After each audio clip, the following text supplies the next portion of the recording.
میرے نبی نے فرمایا جو مسلمانوں کی ضروریات کا خیال نہیں رکھتا وہ مجھ میں سے نہیں ہے. اور یہاں ضروریات سے مراد دنیاوی ضروریات. جو امت کی دنیاوی ضروریات کا خیال نہیں کرتا مجھ میں سے نہیں. اگر اللہ چاہتا تو سب کو دے دیتا, کوئی غریب نہ ہوتا. یہ پیپر ہو رہا ہے نا, غریب کی خودداری کا اور مالدار کی سخاوت کا. غریب کی عزت نفس کا پیپر ہے اور مالدار کی سخاوت کا پیپر ہے, اور اللہ کے نام پر خرچ کرنے کا پیپر ہے. تو میرے نبی نے کہا اللہ الاجود الاجود, سب سے بڑا سخی تو اللہ ہے.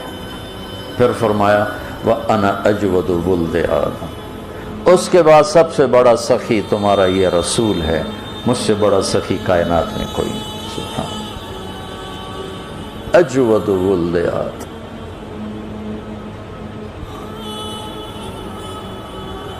سب سے بڑی سخاوت دشمن کو معاف کرنا ہوتا, سب سے بڑی سخاوت. پیسے دی سخاوت یہ اوکھا ہی کام ہے, لیکن دشمن کو معاف کرنا یہ سب سے بڑی سخاوت ہے.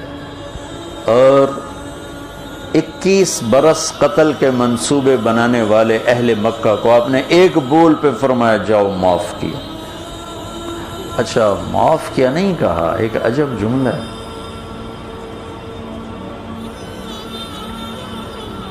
یوسف علیہ السلام نے اپنے بھائیوں سے فرمایا تھا لا تثریب علیکم اليوم.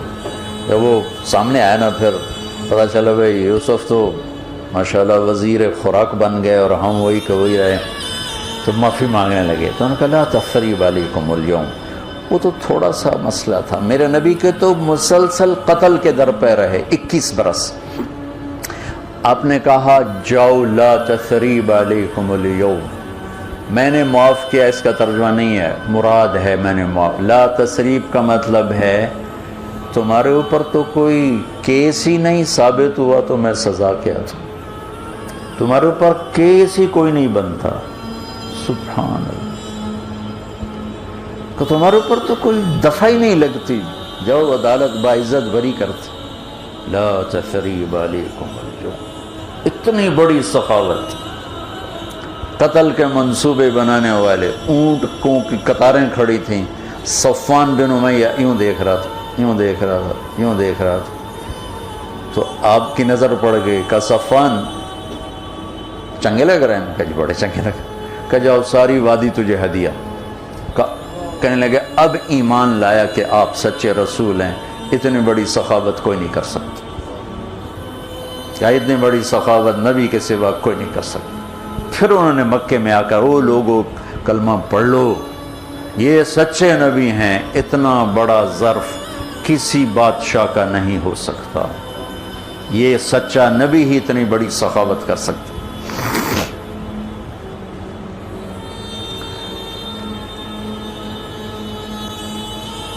تو میرے نبی نے فرمایا اللہ نے تمہیں دین دیا ہے, اس کو 2 چیزوں سے اس کا میک اپ کرو, اس کو 2 چیزوں سے میک اپ کرو, ایک سخاوت سے اور ایک اچھے اخلاق سے. ایک سخاوت سے اور ایک اچھے اخلاق سے. اوہو, تبوک کے موقع پر حضرت عثمان نے 10,000 لشکر کا سامان گھر سے دیا. 10,000, 30,000 کا لشکر تھا, 10,000 کو پورا سامان دینے والے ایک آدمی عثمان بن عفان. تو ان کے جب وہ دینار لے کر آئے سونے کے سکے, تو آپ کے جھولی میں تھے, ایسے جھولی میں, تو آپ ان کو یوں الل پڑ رہے تھے ایسے, اور فرما رہے تھے ما لا عثمان اللہ یعمل بعد, ما لا عثمان اللہ یعمل بعد. عثمان آج تو بعد جو مرضی کر, تیرا رب تیرے تے راضی ہوگی. آج کے بعد عثمان جو مرضی کرے, اس کی کوئی پوچھ نہیں, اس کی کوئی پوچھ نہیں. یہ تو مالدار کا قصہ ہے. عباد بن بشر, عباد بن بشر 1,000 من کھجور لے کر آئے.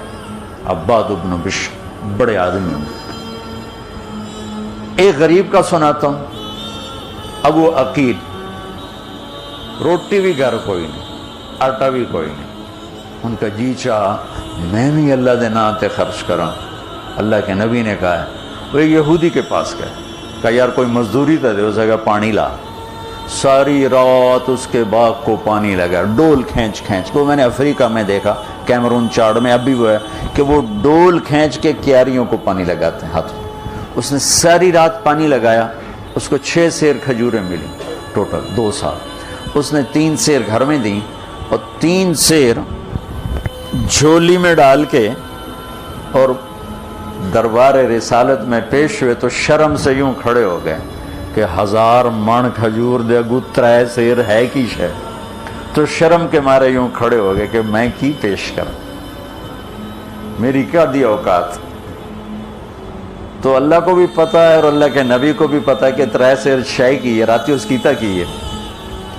منافق کہنے لگے لبیا نماز سخی آ گیا انہیں، گھر روٹی کوئی نہیں تھے، کھجور چاہتے ہیں، پو جا بچیاں نو کھواؤ، تیرے بچے بھوکے بیٹھے ہیں۔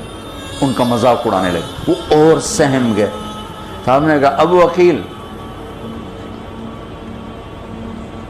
کہ اس کی کھجوریں لو اور ساری کھجوروں کے اوپر پھیلا دو، یہ ایسی برکت والی کھجوریں ہیں کہ ساری کھجوروں میں برکت آ جائے۔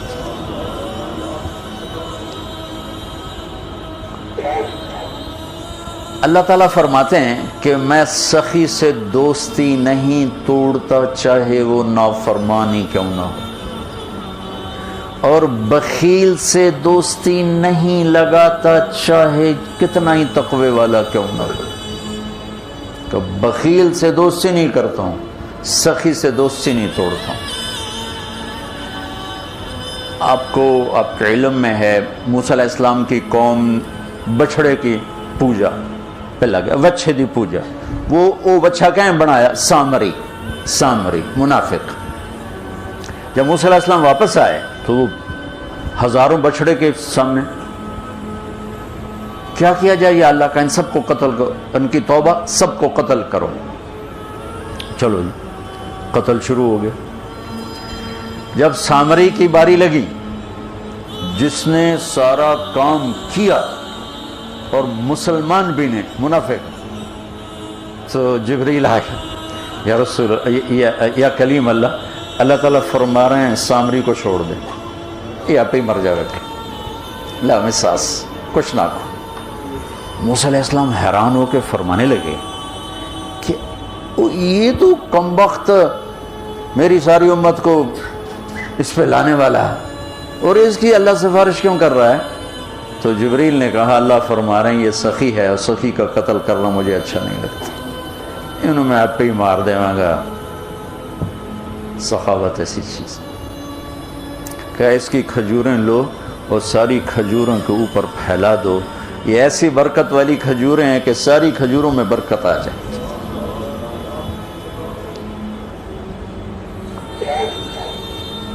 اللہ تعالیٰ فرماتے ہیں کہ میں سخی سے دوستی نہیں توڑتا چاہے وہ نافرمانی کیوں نہ ہو، اور بخیل سے دوستی نہیں لگاتا چاہے کتنا ہی تقوی والا کیوں نہ ہو۔ کہ بخیل سے دوستی نہیں کرتا ہوں، سخی سے دوستی نہیں توڑتا ہوں۔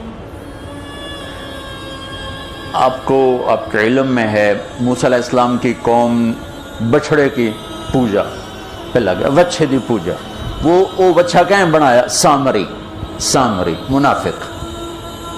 جب موسیٰ علیہ السلام واپس آئے تو وہ ہزاروں بچھڑے کے سامنے کیا کیا جائے یا اللہ کا، ان سب کو قتل کرو، ان کی توبہ، سب کو قتل کرو۔ چلو جی قتل شروع ہو گیا۔ جب سامری کی باری لگی جس نے سارا کام کیا اور مسلمان بھی نے، منافق، تو جبریل آیا، یا رسول یا کلیم اللہ، اللہ تعالیٰ فرما رہے ہیں سامری کو چھوڑ دیں، یہ آپ ہی مر جائے گا، لا میں ساس کچھ نہ کہو۔ موسیٰ علیہ السلام حیران ہو کے فرمانے لگے کہ یہ تو کمبخت میری ساری امت کو اس پہ لانے والا ہے اور اس کی اللہ سفارش کیوں کر رہا ہے؟ تو جبریل نے کہا اللہ فرما رہے ہیں یہ سخی ہے اور سخی کا قتل کرنا مجھے اچھا نہیں لگتا، انہوں میں آپ پہ ہی مار دے گا۔ سخاوت ایسی چیز.